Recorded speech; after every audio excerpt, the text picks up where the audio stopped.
بسم اللہ الرحمن الرحیم رب اشرح لی صدری ویسر لی امری واحلل عقدۃ من لسانی یفقہوا قولی۔ الارم دور رکھیں تاکہ آپ کو اٹھ کے اس کو اٹھانا ہی پڑے، ورنہ وہ آپ کو اتنا اریٹیٹ کرے گا کہ آپ سو نہیں سکیں گے۔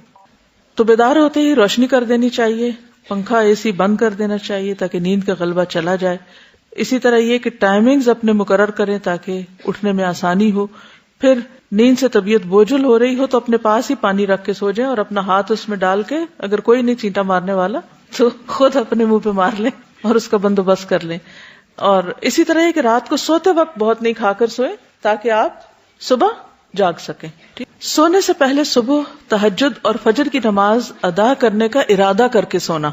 نبی صلی اللہ علیہ وسلم نے فرمایا، جو بستر پر آئے اور اس کی نیت یہ ہو کہ اٹھ کر رات کو نماز پڑھوں گا، پھر اس پر نیند کا ایسا غلبہ ہو کہ سوتے سوتے صبح ہو جائے، تو اس کو جس عمل یعنی نماز تہجد کی اس نے نیت کی تھی اس کا ثواب بھی ملے گا، اور اس کی نیند اس کے رب کی جانب سے اس پر صدقہ ہوگی۔ ٹھیک ہے، تو اس سے کیا پتہ چلتا ہے کہ رات کو ہی نیت کر لیں کہ اتنے بجے اٹھنا ہے اور اتنے بجے یہ کام کرنا ہے۔ اگر کسی وجہ سے نہ بھی ہو سکا کبھی یا تاخیر ہو گئی تو بھی انشاءاللہ اجر مل جائے گا۔ رسول اللہ صلی اللہ علیہ وسلم نے فرمایا، اللہ تعالیٰ اس بندے پر رحم فرمائے جو رات کو اٹھ کر نماز پڑھتا ہے اور اپنی بیوی کو جگاتا ہے، اگر وہ انکار کرے تو اس کے منہ پہ پانی کی چھینٹیں مارتا ہے۔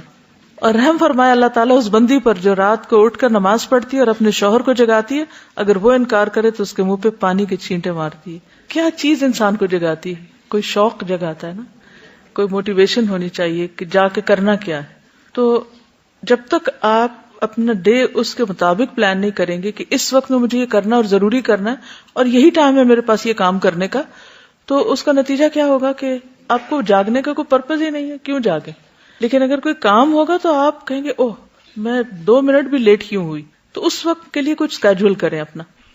تو ایک تو یہ ہے کہ سونے کے ٹائم کو تھوڑا پراپر کریں، دوسرا یہ ہے کہ اٹھنے کے ٹائم کو جیسے ایک فکس کر لیں نا، یہ اس سے بھی آپ کو فائدہ ہوگا کہ اتنے بجے اٹھنا ہے، اٹھنے کے اتنی دیر کے بعد مجھے یہ کام سٹارٹ کرنا ہے۔ کوئی بھی امپورٹنٹ کام اس وقت کا رکھ لیں کیونکہ نبی صلی اللہ علیہ وسلم نے اس کے لیے برکت کی دعا کی۔ پھر یہ ہے کہ آپ یہ دیکھیں کہ مثلاً آپ کیوں نہیں اٹھ پاتے، کیا آپ کے جسم میں درد ہے، کیا آپ کو اس وقت بہت بھوک لگی ہے، ویکنس ہو رہی ہے، کیا آپ کی نیند پوری نہیں ہوئی، اس کی ریزن جانیں، اور پھر جب وہ ریزن پتہ چل جائے گی تو انشاءاللہ اس سے فائدہ بھی ہوگا۔ جب تک آپ بچے ہیں نا تو مائیں بہت بڑا رول پلے کرتی ہیں۔ مثلا مجھے اپنے بچوں کی سمجھ ہوتی تھی کہ اس وقت ان کو مساج چاہیے، اس وقت یہ حصہ پریس کروں گی تو ان کی آنکھیں کھل جائیں گی، اس وقت ان کو یہ کام بتاؤں گی تو یہ پھر جاگ جائیں گے۔ کوئی ایسی خبریں، کوئی ایسی چیزیں میں نے رکھی ہوتی تھی کہ جو ان کا دماغ ایکٹیو کر دیں۔ مثلاً آپ جسمانی طور پر تھکے ہوئے ہیں تو اپنی ممی سے کہہ دیں ممی آپ مجھے اس وقت میرے کندھے دبا دیں یا میرے سر کو یا میرے یہاں کان کو کچھ کر دیں، جو بھی آپ کا ٹریگر پوائنٹ ہے تو وہ اس سے آپ کی آنکھیں پھر کھل جائیں گی۔ ایک اور یہ ہے کہ آپ ڈیپ بریدنگ شروع کر دیں، اس سے آپ کے اندر ایک انرجی آئے گی، اور وہ جو خاص طور پر میں نے بتایا تھا نا کہ اگر ویکنس فیل ہو رہی ہے جو بھی ہو اس کے مطابق تو انشاءاللہ آپ دیکھیں گے۔ لیکن لازمی طور پر ایک اسکیجول کریں، اتنے بجے اٹھ کے اتنی دیر میں مجھے یہ کر لینا ہے، اتنی دیر میں ختم ہونا چاہیے۔ ویسے میرے لیے ہوتا ہے کہ اتنی دیر میں وتر پڑھنے ہیں، اگر میں لیٹ ہوئی تو میرا وہ اسکیجول چلا جائے گا قرآن پڑھنے میں۔